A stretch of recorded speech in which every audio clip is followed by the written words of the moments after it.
everybody, welcome back to my channel. My name is Kaylin and this is Full Purpose in Heart. And today I want to share with you a resource that I made for my student. We are working on our sight words, and I was having her do an interactive notebook just for her alphabet, which I shared previously in another video, but it just wasn't sufficient for where she was academically. So I decided to upgrade her to a sight word interactive notebook. So I want to show you today what that resource is. You can grab it over at my Teachers Pay Teachers site. If you're interested in getting it, that's where it's going to be. And I've mentioned it and will mention it multiple times in my videos. So this video is going to be to show you what that resource is, what I'm talking about, and how you would use it if you want to use it in your classroom. So let's do that.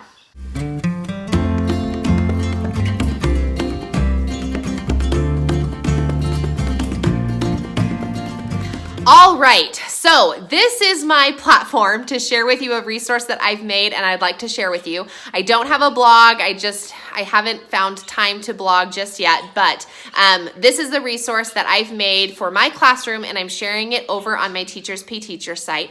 What it is, it's an interactive notebook. And if you haven't heard what an interactive notebook is, what it is it's just a binder where students can have an activity that they do. Sometimes they do it every day a week, maybe it's a couple times a week on any given subject, and it's typically something that is interactive. So they cut it out, they paste it, there's doors and flaps and spinners and sometimes pockets where you can put things in.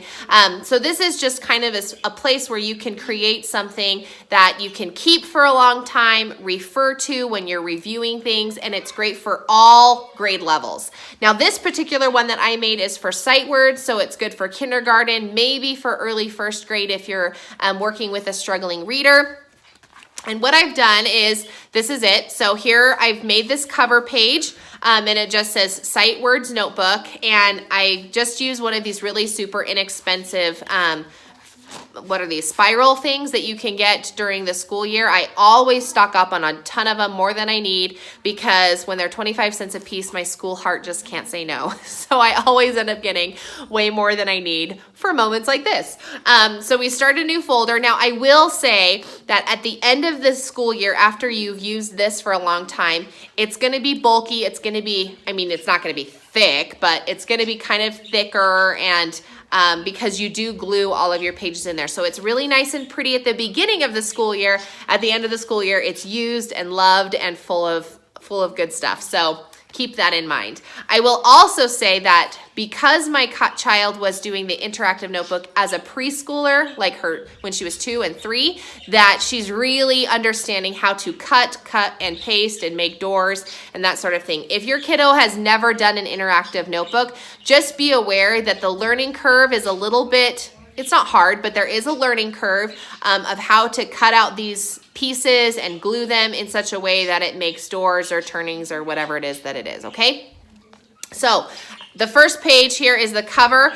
On the inside, the first page here, I've made a list of 20 words that are in my first file for the sight words, okay? I did not do single letter words. So A and I didn't do those, but 2 and 3 letter words, and then there's a 4-letter word that is also on this page. Now this is really a great page that I use usually at the beginning of every day, especially as the year goes on and we start getting down to the middle and towards the end, because I use it as a review and I'll have my student point. First, in the beginning, we'll just point and read it across the page, but as we become more familiar with the words, then I'll get my pencil or a pointer and say, what word is this? What word is this? What word is this?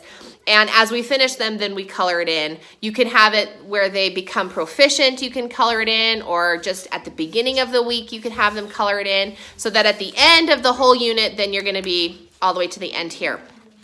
I wouldn't recommend doing more than 20 words in any given notebook because the pages just get really thick, and there will be enough pages for it depending on how you kind of lay out your book, but I think that 20 is a pretty good number to start with, and then just get a new notebook. They're 25 cents a piece, right? So keep it clean and fresh. That's how I like to do it. All right, then each word is going to have 8 activities. So 8 is, you know, I could have done 10 or 12 or something like that, but it just got really cumbersome, and I didn't want to repeat activities.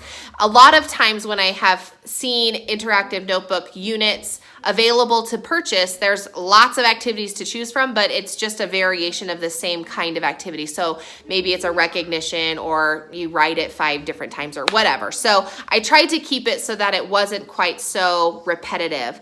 And when you have 8 activities, you can do, what I'm going to do is I'll do probably 3 days a week, which means that for 2 weeks, she can have different activities, and then in that 3rd week, she will have a repeated activity. We may do it down to 2 times a week. It just kind of depends on the flow, but it's not intended to do the same word 8 times during the course of 1 week. If you have a struggling learner, of course you can, because the more repetition, then the easier they will be able to recognize that word.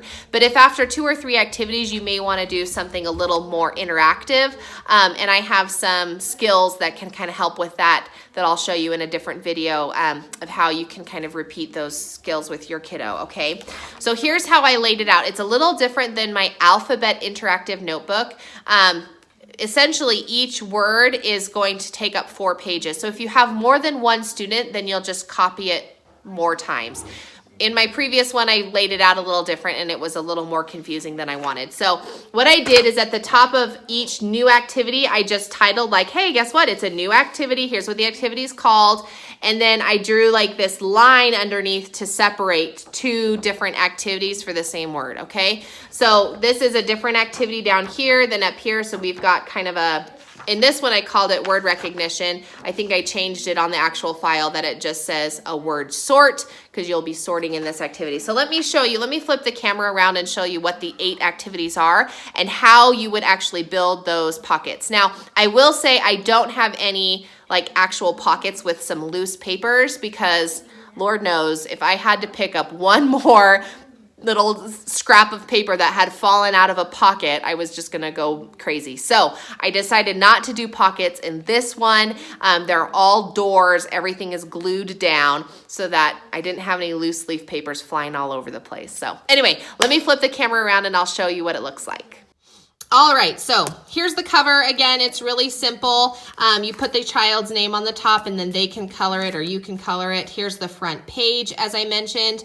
All of the sight words I got off of Fry's 100 list. It's like the first 100. So, and again, I didn't do A or I. So it starts with the and we end with B.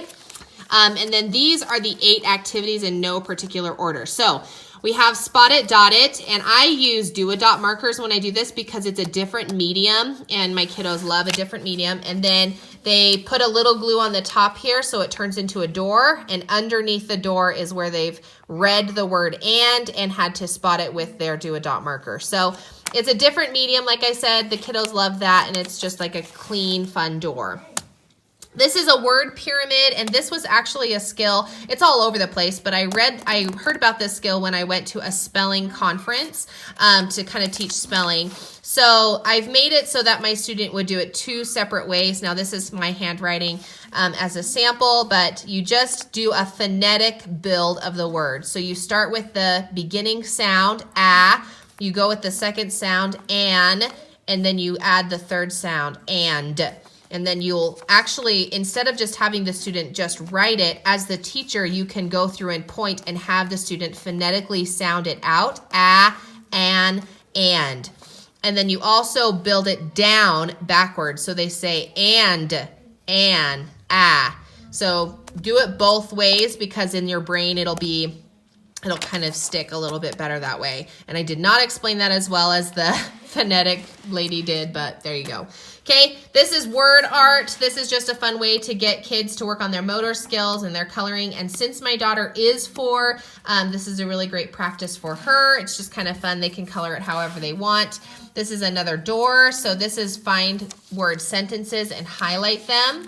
And I really tried to use words that she could easily recognize so that she could read the sentences mostly on her own. So the purpose is, again, use a different medium. So my daughter uses an actual highlighter, And then you can highlight those words. If everything is done in crayon, there's no problem with that. Crayons are easy to come by, but I have found that when I use a different medium, my kids are usually more excited about it. In fact, even something like this, if you wanted to do like stickers and they put a sticker on top of, my kids are obsessed with stickers, and that's just another fun medium, okay? All right, so then we have these 4 other activities. This is kind of the title page. I added this separately, so it's not in order, but you could put this on the top of the first page if you wanted to. I can read and. Then we have 3 doors here. So the first one is to color it. This comes as 2 separate units, obviously, or pieces of paper. Well, it's on the same page, but anyway, you cut it apart and then you glue it underneath, trace it underneath, and then write it underneath. And I decided to do it this way because in a previous book, I was just having them do it on the actual paper, and it just wasn't working as well as I wanted it to. So anyway, now we have that. This is the word sort. As you can see, this is this page right here. So we can find it, and then we just have the 4 positives and the 4 negatives. I changed his face. If you get to the clip art, his face is happy, but I made him mad to kind of show like, this is not and, so he's a sad or an angry boy because it's the negative. So here's another little book. So the first one is the letters are separated and they're mixed up, so they have to put them in order to spell the word. Again, that's where the pyramid comes in helpful because they can go and then underneath they write it. And this is just Rainbow Write. This is a lot of practice. So instead of like in spelling, they say write the word 5 times, right? So this is just, they're gonna do it all in different colors here. So anyway, you get the idea. So we just put the glue on this side to make the door, and then we cut along to make the each one of those colors their own little door. So anyway, so that's 8 activities that you get for each of the words. There are 20 words here. So let me kind of put this on here, and you can pause the video for a second and catch those words. I'm really excited about using it. I think that we're gonna at least use it through December, and then we'll see kind of where we're at, but it'll give her something a little bit more advanced than just the alphabet, and I'm excited to, you know, teach her a little bit more how to read. So hopefully you guys can find this resource. Check the description box below, and I will make sure and put the link to my Teachers Pay Teachers site. I try to make them super cheap because their overhead is really big. I don't make hardly any money, but it's just the easiest platform that I have to offer a resource that I have made if you find interest in it. So anyway, thanks so much for watching.